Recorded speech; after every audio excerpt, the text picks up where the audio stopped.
Hola, ¿qué tal? ¿Cómo están? Continuamos con nuestro estudio sobre Apocalipsis, cerrando por fin el mensaje a las 7 iglesias. Mi nombre es Mariano, esto es Casa de Adoración, Legado de Gracia.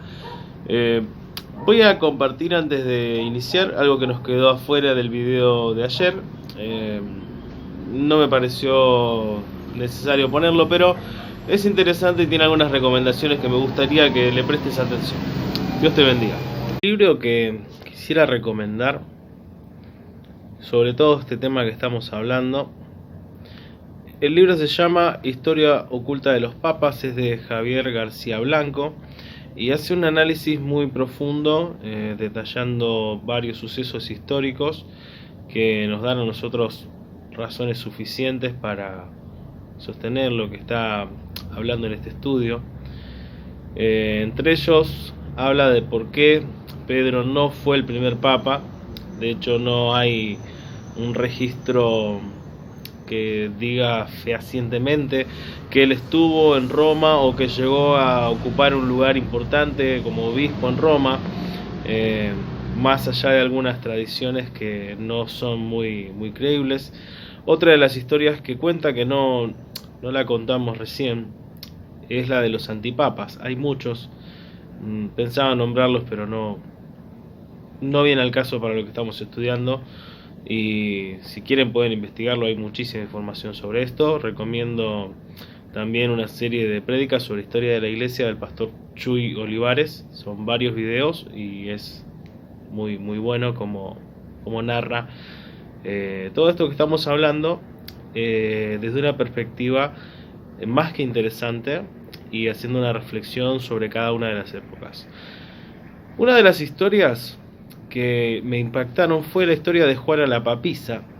Resulta que una mujer muy inteligente llegó a buscar, digamos, asilo dentro de los monasterios de la época. Algunos dicen de ascendencia inglesa, otros dicen quizás francesa. Bueno, en fin, esta mujer llega, digamos, a ocupar un lugar muy importante, empieza a destacar entre los que estaban allí estudiando y de repente se hace pasar por hombre, porque como mujer no tenía acceso a todos los estudios, destaca en todo y en un momento de incertidumbre resulta que es bueno, él sí, porque se hacía pasar por hombre, el indicado para ocupar el trono en Roma.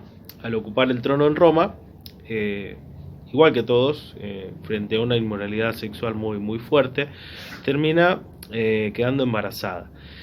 Y en una procesión, esta mujer, que no sabía de cuánto estaba embarazada, y por supuesto nadie más lo sabía, porque era algo terrible, no solamente los había engañado haciéndose pasar por hombres, sino era muy público el asunto de su fornicación.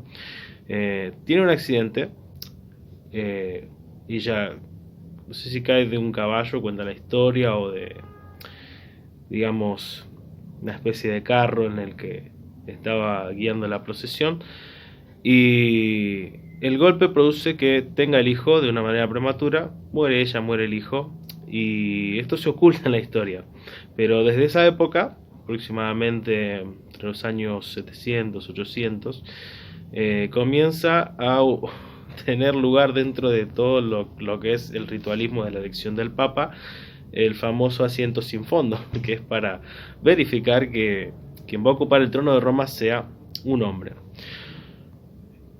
Juan XII, que hablamos un poquito, en realidad era muy temido, pero no por él, sino por la familia. De hecho, una mujer llamada Marocía, no me salía nunca el nombre mientras lo practicaba, tengo acá leyendo, hizo de todo para que este hombre tenga poder, de todo para que ocupen un lugar territorial muy fuerte.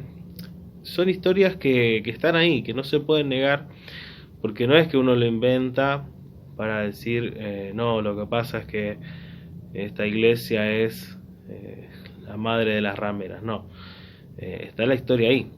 Entonces, al estar la historia ahí, es como que uno no puede hacer la vista gorda. Pero esto no es para que nadie se ofenda, sino que podamos juntos hacer un análisis sincero, crítico y ver la profundidad del mensaje espiritual y la calidad profética de este mensaje a las 7 iglesias, que también nos permite a nosotros tener seguridad en los años que han de venir y también un análisis profundo hacia nuestro corazón. Ahora sí, el mensaje a la iglesia de Sardis. Escribe al ángel de la iglesia en Sardis, el que tiene los 7 espíritus de Dios y las 7 estrellas, dice esto: yo conozco tus obras, que tienen nombres de que vives y estás muerto. Sé vigilante y afirma las otras cosas que están para morir, porque no he hallado tus obras perfectas delante de Dios. Acuérdate pues de lo que has recibido y oído, y guárdalo, y arrepiéntete. Pues si no velas, vendré sobre ti como ladrón, y no sabrás a qué hora vendré sobre ti. Pero tienes unas pocas personas en Sardis que no han manchado sus vestiduras, y andarán conmigo en vestiduras blancas, porque son dignas. El que venciere será vestido de vestiduras blancas, y no borraré su nombre del libro de la vida, y confesaré su nombre delante de mi Padre y delante de sus ángeles. El que tiene oído, oiga lo que el Espíritu dice a las iglesias. Qué fuerte esta declaración inicial: yo conozco tus obras, tu fama, dices que estás vivo, pero en realidad estás muerto. Es muy potente este mensaje. La ciudad de Sardis, este nombre quiere decir remanentes, sobrevivientes o quienes han escapado.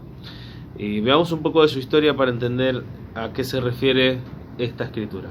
Esta ciudad estaba ubicada a unos 35 kilómetros de Tiatira y 80 kilómetros de Filadelfia. Fue fundada entre el 680 al 650 a.C. y llegó a ser la capital del Imperio Lidio. Estaba ubicada en una fortificación natural rodeada por una elevación grande de unos aproximados 500 metros de altura. Y la ciudad tenía una sola entrada, lo que hizo que sus habitantes se sientan muy cómodos y a su vez seguros. Esta era una ciudad muy próspera en cuanto al comercio. Aquí se acuñó la primera moneda del Imperio griego, pero para el tiempo del Imperio romano la ciudad estaba en una decadencia muy grande. La historia de esta ciudad estaba marcada por las glorias pasadas, por vivir de glorias pasadas. De ser una ciudad muy importante, ser capital, llegó a ser conquistada. Pasó de ser un símbolo de un imperio a ser una ciudad más del Imperio romano. Pasó de ser una ciudad esplendorosa a ser devastada por un terremoto en el año 17. Y aunque fue reconstruida por el emperador Tiberio, nunca recuperó ese esplendor, esas glorias pasadas. En este lugar, en esta ciudad, se rendía culto pagano a Cíbeles, Semiramis, como hemos visto, Diana, bueno, ustedes quieran llamarla. Y aunque esta iglesia vivió un avivamiento, o sea, fue muy importante, la predicación allí llegó a transformar esta actitud de la ciudad, llegó a traer un alivio a la ciudad, un despertar a la ciudad. No prosperó. No prosperó. Si bien hicieron frente a las falsas doctrinas y no se corrompieron con el culto a los ídolos, comenzó a deteriorarse de adentro hacia afuera. Esta era una iglesia que impresionaba a la gente, pero solo en apariencia, porque a Dios ya no le impresionaba. Esta es una iglesia que nos muestra a nosotros que todo aquello que no se mueve, que todo aquello que se estanca, tiende a morir. Históricamente, este mensaje representa a la iglesia reformada. Y si bien algunos dicen, bueno, tiene su origen aproximadamente entre el 1453, el 1521, hablando del Renacimiento, la pre-reforma, la reforma en sí, podemos poner una fecha clave que es el 31 de octubre de 1517, cuando Martín Lutero clava sus 95 tesis en la catedral de Wittenberg. Creo que lo dije bien. Ahora, se extiende un periodo histórico más o menos hasta el 1750, cerca del 1800, cuando ya habían pasado mucho tiempo después de la guerra de 30 años que finalizó en 1648 y comienza a generarse un cambio en esta iglesia que había empezado bien pero no terminó tan bien. De hecho vemos que en el mensaje no hay ningún elogio, no hay nada bueno que decir. Lo primero que se dice es: estás muerta, crees que estás viva, tenés fama de estar viva, pero estás muerta. Todo esto comienza o tiene, digamos, mayor relevancia, no es que comience, sino tiene mayor relevancia con la fuerza, digamos, de Martín Lutero. Esta es una iglesia que marca, digamos, un cambio, está llena de actividades, muchísima moral, hermosa música, hermosas composiciones, gran doctrina, pero que espiritualmente comienza a decaer. En esta época, y el reclamo más fuerte del Señor es que se crea la imprenta de Gutenberg, y justo donde se crea, donde se traduce la Biblia, al idioma vernáculo, al idioma alemán en este caso. Ellos reciben la Biblia, se imprime la primera Biblia, y ¿qué es lo que sucede? Comienza a hacer algo más de la historia, algo más de la tradición, pero se pierde la fuerza. Recordemos qué es lo que estaba pasando, ¿sí? Estaba prohibido leer, se había prohibido que la gente tenga acceso a la escritura y no se podía leer la Biblia en el idioma de la gente, sino que estaba en latín y solamente la leía el cura, el padre, el sacerdote, quien esté ahí ejerciendo. Esta iglesia recibe por primera vez, o nuevamente, mejor dicho, la libertad de leer, de conocer las escrituras, de conocer al Señor. Pero a pesar de eso, no llegó a lograr el objetivo que podría haber logrado. Esta iglesia sacudió a la anterior, así como Lutero sacudió al Papa, la iglesia de Sardis sacudió a Tiatira. Sin embargo, muchos se convirtieron a esta religión, a esta reforma, sin tener un cambio profundo en su corazón, y en poco tiempo la reforma protestante, la iglesia protestante, llegó a ser nuevamente la iglesia del Estado en muchos países de Europa, países nórdicos. Mucha doctrina, mucha organización, poca espiritualidad. Falló en la restauración apostólica. Ese es el problema. Se apoyó muchísimo en la doctrina de la predestinación, salvo siempre salvo, y aunque comenzó bien, se enfrió hasta que llegó el tiempo de ser nuevamente reformada, que es lo que vamos a ver más adelante. Esta iglesia tiene fama de que está viva, pero en realidad está muerta, y corre el riesgo de ser sorprendida por el Señor. Como vimos anteriormente, desde el mensaje a Tiatira hay un cambio en la forma en la que se comienza a expresar lo que Jesús dice a las iglesias, y ya vemos que desde Tiatira, Sardis y en adelante, estas iglesias, este tipo de iglesias, están presentes en la pronta venida del Señor. Vamos a dar algunos detalles interesantes que ocurrieron en esta época. No vamos a adentrar mucho, pero quizá para tenerlo en cuenta. La Reforma, si bien oficialmente se origina allí en 1517, tiene su origen en otros que comenzaron a desarrollar una vida puritana, lejos de la corrupción de Roma. Entre ellos podemos hablar de los valdenses, guiados por Pedro Baldo, ¿sí? Este hombre explicaba y predicaba la escritura, algo que era totalmente contrario a las doctrinas católicas romanas. Por lo tanto, estableció la orden de los pobres de León, que pronto fueron perseguidos y terminaron en grupos muy pequeños en algunas partes de Italia, conocidos como los valdenses. Otro pre-reformador, Juan Wycliffe, pueden buscar las historias, son impresionantes. Él empezó un movimiento en Inglaterra en favor de la libertad del poder romano y de la reforma de la iglesia. O sea, lo que sucedía era que había un espíritu muy nacionalista antes de la reforma en sí, y empezaban a decir: ¿por qué tenemos que pagarle todo a Roma? ¿Desde dónde es que tenemos que depender de Roma y nos cobran impuestos tan grandes? Entonces empiezan a gestarse estos movimientos de cambio, Y este hombre, que nació en 1324 y se educó en la Universidad de Oxford, llegó a ser doctor en teología, líder en consejos, llevó a cabo una lucha muy importante. Él atacaba a los frailes y a todo el sistema de monacato, diciendo que eran parásitos del Estado, por así decirlo. Rechazaba y se oponía a la autoridad papal en Inglaterra. Escribió contra la doctrina de la transustanciación, que dice que el pan y el vino se convierten en el cuerpo de Cristo, literalmente. Este hombre comenzó a ver las doctrinas del Nuevo Testamento y comenzó a analizar que estaban muy lejos de lo que predicaba la Iglesia Católica, y sigue predicando. En otros países este hombre hubiera sido martirizado de una, pero en Inglaterra recibió cierto apoyo de los más poderosos nobles. Su mayor obra fue la traducción del Nuevo Testamento inglés, terminado en 1380. Sin embargo, este hombre, por predicar, terminó también siendo perseguido y muerto. Recordemos que la Inquisición perseguía herejes. Otro hombre importante fue Juan Hus, en Bohemia, nacido en 1369.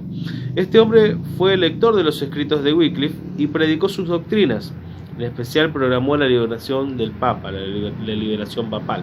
El Papa lo excomulgó y comenzó a perseguirlo. Él quedó encerrado en la ciudad de Praga y en 1415 lo condenaron a la hoguera.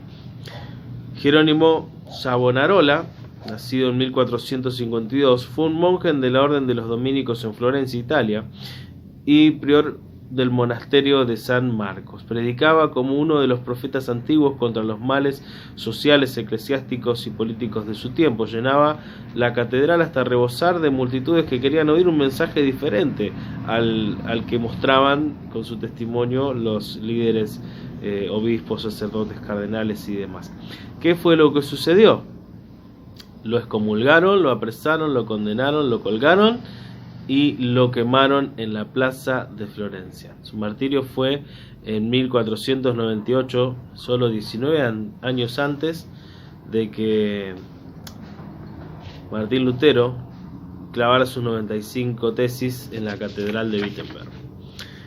Esto es historia, lo pueden buscar, les vuelvo a repetir, no se trata de atacar a una iglesia o la otra, sino la historia y lo que se refleja. Cuando al final del mensaje de Tiatira oímos que habían algunos pocos que no se habían manchado, estaba hablando de esto. Cuando vemos lo que sucede en el tiempo, que la iglesia se despierta, que va en contra de todas las atrocidades que habían ocurrido, a manos del credo, a manos del Papa, a manos de todo la influencia romana, vemos que la iglesia se despierta de verdad, un espíritu nacionalista se levanta y comienzan a proclamar las verdades del Evangelio en contra de las tradiciones que se habían hecho una carga muy pesada para la gente. El purgatorio, los sacramentos, la imposibilidad de leer, de tener una Biblia en su idioma, de conocer las escrituras, las indulgencias. Todas las semanas venía alguien que te decía, usted va a poner un chelín y cuando ese chelín haga sonido en la urna, usted liberará su vida 1000 años del purgatorio. Y si son más chelines, liberará no solamente su vida, sino la de su familiar que ya murió. Era tan turbio esto de las indulgencias que había gente que se acercaba a cardenales corruptos y les decía, mire, tengo un problema con mi enemigo y quizás tenga un accidente. Sabemos de qué estaba hablando, ¿no? Bueno, te sale tanto la indulgencia para ese accidente. Así estaban las cosas. Eso no lo pudieron soportar los reformadores y por eso surgió una iglesia totalmente diferente. La Reforma trajo cambios muy profundos a la vida de las personas. La educación comenzó a ser extendida hacia todos. El libro de texto más utilizado comenzó a ser la Biblia. Recordemos lo de la imprenta, ¿no? Pero así como esto comenzó a cobrar mucha fuerza y comenzaron a hacerse muchas obras y comenzó a aparecer esto, un cambio en la vida, en la historia, poco a poco los reyes que ya no querían pagar a Roma, dijeron, está bueno todo de la reforma. De ahora en adelante nuestra iglesia va a ser protestante. Y se crean iglesias como la iglesia anglicana, cuando el rey quiere divorciarse y el papa no lo deja. Es historia, no viene al punto. Lo que sí quiero que veamos es esto. Muchos hoy en día seguimos con esto. Nos sigue pasando esto. Pensamos estar vivos, pero en realidad estamos muertos. Tenemos un gran inicio, pero en nuestro corazón las cosas no han cambiado. Nos puede suceder esto mismo, de tener una doctrina perfecta, una música muy hermosa, pero estar en nuestro corazón muertos. Y la advertencia del Señor es muy clara. Dice, acuérdate pues de lo que has recibido. ¿Qué recibieron? La palabra. Antes no la tenían. Acuérdate de lo que has oído. ¿Qué habían oído? Las distintas predicaciones de estos hombres que marcaron el camino de la reforma. Y que dice, y guárdalo. Y arrepiéntete, o sea, vuelve a la raíz y arrepiéntete, porque si no, vendré sobre ti como ladrón y no sabrás a qué hora habré de venir. ¿De qué está hablando esto? Vamos a verlo más adelante, doctrina del rapto. Pero ahora vamos a pasar a la iglesia de Filadelfia. El mensaje a Filadelfia. Escribe al ángel de la iglesia en Filadelfia. Esto dice el santo, el verdadero, el que tiene la llave de David, el que abre y ninguno cierra, y cierra y ninguno abre. Yo conozco tus obras. He aquí he puesto delante de ti una puerta abierta, la cual nadie puede cerrar, porque aunque tienes poca fuerza, has guardado mi palabra y no has negado mi nombre. He aquí yo entrego de la sinagoga de Satanás a los que dicen ser judíos y no lo son, sino que mienten. Y he aquí yo haré que vengan y se postren a tus pies y reconozcan que yo te he amado. Por cuanto has guardado la palabra de mi paciencia, yo también te guardaré de la hora de la prueba que ha de venir sobre el mundo entero, para probar a los que moran sobre la tierra. He aquí yo vengo pronto, retén lo que tienes para que ninguno tome tu corona. Al que venciere, yo le haré columna en el templo de mi Dios, y nunca más saldrá de allí, y escribiré sobre él el nombre de mi Dios y el nombre de la ciudad de mi Dios, la nueva Jerusalén, la cual desciende del cielo de mi Dios, y mi nombre nuevo. El que tiene oído, oiga lo que el Espíritu dice a las iglesias. La iglesia de Filadelfia, la iglesia fiel, la iglesia de amor fraternal, estaba situada en el centro de la civilización griega, fundada por el rey Átalo II, sí, Átalo con doble T, en el año 189 a.C. Era una ciudad que fue reedificada luego del terremoto, igual que lo vimos como había sucedido con Sardis.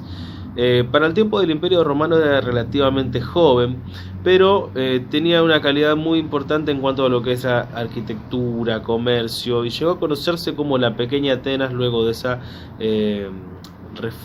reedificación a manos del emperador Tiberio. La iglesia aquí probablemente fue fruto del trabajo misionero de la iglesia de Éfeso. Actualmente en este lugar, que se conoce como Alá Sejer o Ciudad de Dios, al día de hoy, a pesar de las persecuciones, sigue en pie una congregación de la iglesia griega ortodoxa. Esto nos habla de fidelidad. Esta iglesia representa la iglesia que Cristo ama, la cual surge luego de la guerra de los 30 años, aproximadamente entre el 1648 y 1750, y así como Sardis sale de Tiatira, Filadelfia sale de Sardis, rompe, digamos, con ese espíritu que había marcado una época de la iglesia. Cuando la iglesia reformada se volvió fría y llegó nuevamente a convertirse en una iglesia estatal, una iglesia política, Dios envió un despertar, una serie de avivamientos que trajo un cambio a toda Europa y se extendió incluso hasta Norteamérica. De hecho, Norteamérica fue fundada prácticamente con la Biblia. Esta iglesia estaba marcada por la vitalidad. Este mover del espíritu produjo, por ejemplo, que un simple zapatero, un hombre de oficio, de repente al leer las escrituras sienta en su corazón la necesidad y la carga de llevar el evangelio a los perdidos de India. Y así, de repente, en 1793, William Carey se convierte en el primer misionero extranjero. Historias como esta van a encontrar a montones en esta etapa de la Iglesia, desde 1750 en adelante. Hacia el 1800, la doctrina del rapto, que había permanecido prácticamente muerta desde el tiempo de Pablo y quizás un poco más hacia los padres de la Iglesia. Ya para el siglo III casi ni se nombraba todo esto que el apóstol Pablo sí lo habla. En este tiempo vuelve a predicarse, se predica con fervor. ¿Y qué es lo que sucede? La Iglesia se empieza a preparar para esa segunda venida de Cristo. Comienzan a confiar en que el Señor está muy cerca, y esto produce mayor evangelización, mayor comunión y una mayor espiritualidad. En este mensaje se nota una profunda revelación de Cristo, como en el capítulo 1. Él se da a conocer de una manera muy impactante a la iglesia de Filadelfia. Dice: yo soy el santo, el verdadero, el que tiene la llave de David. Yo conozco tus obras. Se da a conocer de una manera muy intensa y elogia la vitalidad, la sinceridad y el celo de esta iglesia. Las iglesias de Filadelfia eran congregaciones pequeñas, según la normativa civil y en comparación con los templos paganos de la época. Pero ¿qué pasa? Era una iglesia muy vital, genuina, agradable a Dios. Sus obras eran irreprensibles. Esta iglesia guardó la palabra y dio testimonio. Esta es la iglesia que rechaza lo falso. Habían judíos que decían ser judíos, entendamos judíos como justos, y no lo eran. ¿Y qué pasó? Fueron probados y fueron rechazados. Esta iglesia recibe una promesa muy importante: ser guardada de la tribulación. El versículo 10 dice: por cuanto has guardado la palabra de mi paciencia, yo también te guardaré de la hora de la prueba que ha de venir sobre el mundo entero, para probar a los que moran sobre la tierra. Vamos a ver todos estos textos en el próximo video, cuando vamos a hablar acerca del rapto. Pero tengamos en cuenta este mensaje tan importante del Señor. ¿Cuál es el mensaje más poderoso de la iglesia? He aquí, Cristo viene pronto. Entonces, ¿qué hay que hacer? Retén lo que tienes, guarda lo que tienes en tu corazón. Podemos investigar muchísimo. Los invito a que hagan su investigación sobre qué es lo que sucedió con los misioneros de la época, con personas que fueron muy importantes, como John Knox, como John Wycliffe, John Wesley, todo John, era muy común. El movimiento metodista, el movimiento presbiteriano, el movimiento bautista. Es muy interesante de ver de qué manera la iglesia se despertó y cómo ese mismo espíritu se trasladó a lo largo del tiempo, a lo largo de los años, y está vigente hoy. No en todos, pero sí lo está. Recordemos ese mensaje. Dices que tienes poca fuerza. Son pocos, pero han guardado la verdad. Y esos son los que Dios quiere usar más que nunca. Vamos a ver la Odisea.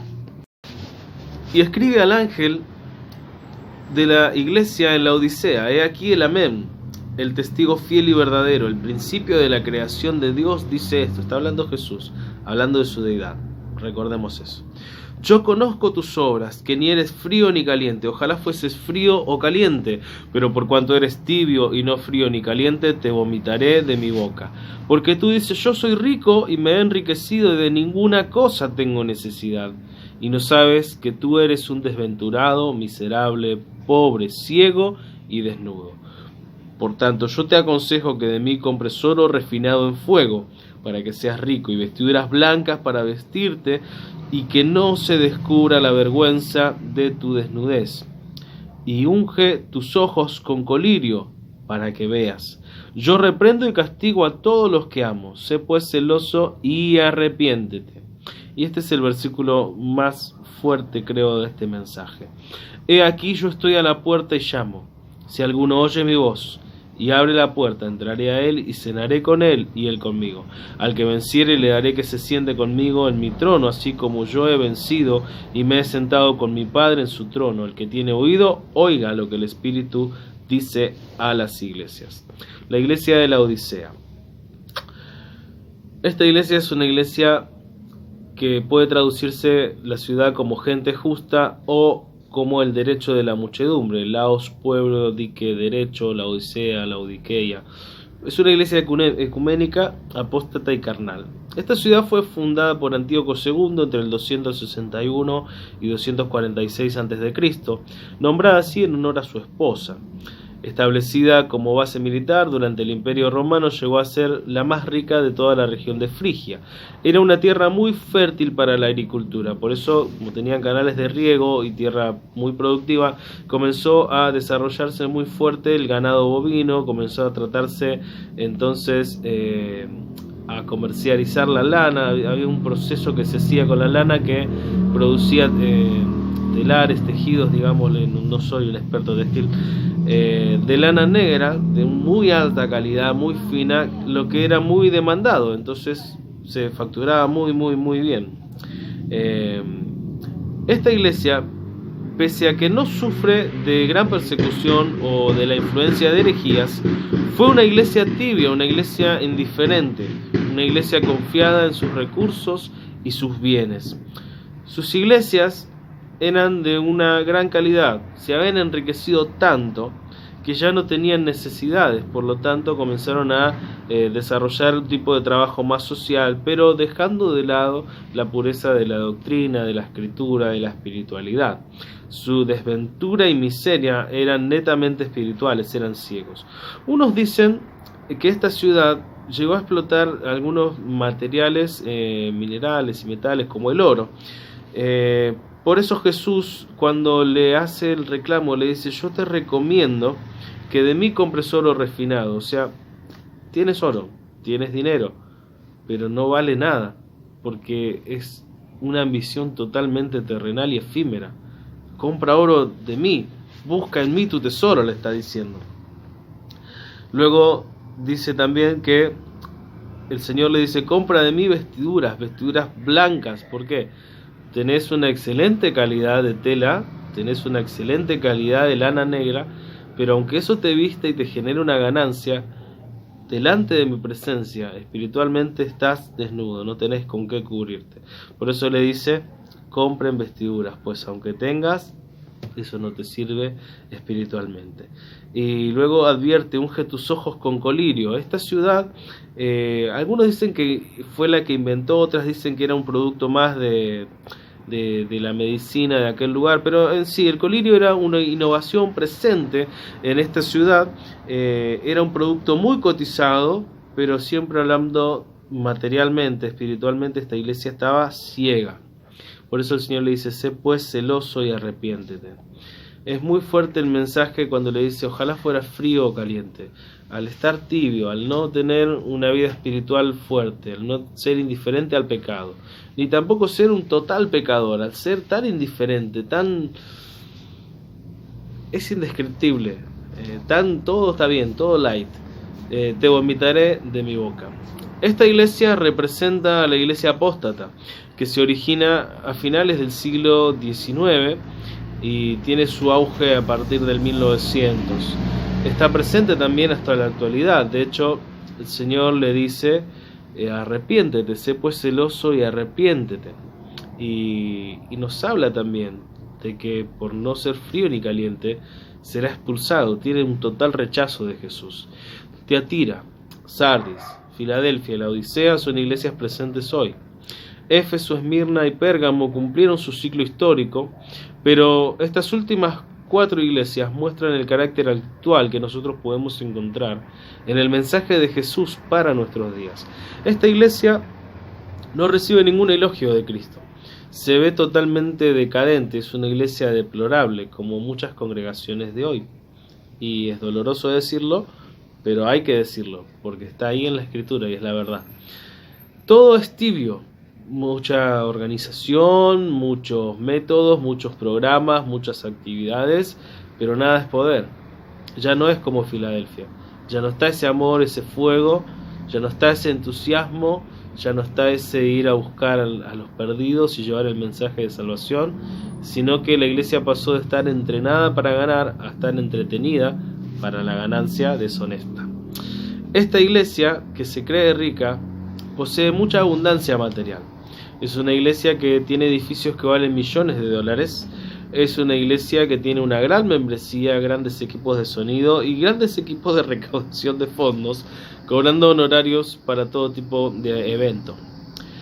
Esta iglesia se ha enriquecido a tal punto que ya no espera a Cristo, sino que establece el reino de Dios a su manera.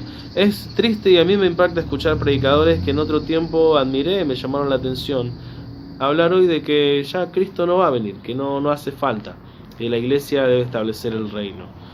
Eso es totalmente antibíblico, es una herejía total, pero está en vigencia en este tiempo esa predicación. En este tiempo ya no se predica para ganar almas, para transformar vidas, sino que se niega la doctrina y se negocia la fe para ganar adeptos y así más dinero. Teología de la prosperidad, movimientos apostólicos proféticos, neocatolicismo, neopentecostalismo, teología del reino ahora, todo esto son apostasías que están dañando muchísimo a la iglesia y que por ignorancia, por no conocer las escrituras, por haber abandonado lo espiritual por lo material y considerar la aprobación de Dios una bendición económica, por considerar la bendición espiritual que se transforma en algo material, la iglesia está en una decadencia muy fuerte. Muchos de los referentes de este mover incluso han comenzado a apoyar y promover movimientos feministas y LGTB. Y vemos personas, quizás, no voy a meterme en esto, lo pueden buscar, pero referentes de la música cristiana de repente dicen, yo era homosexual, no lo sabía.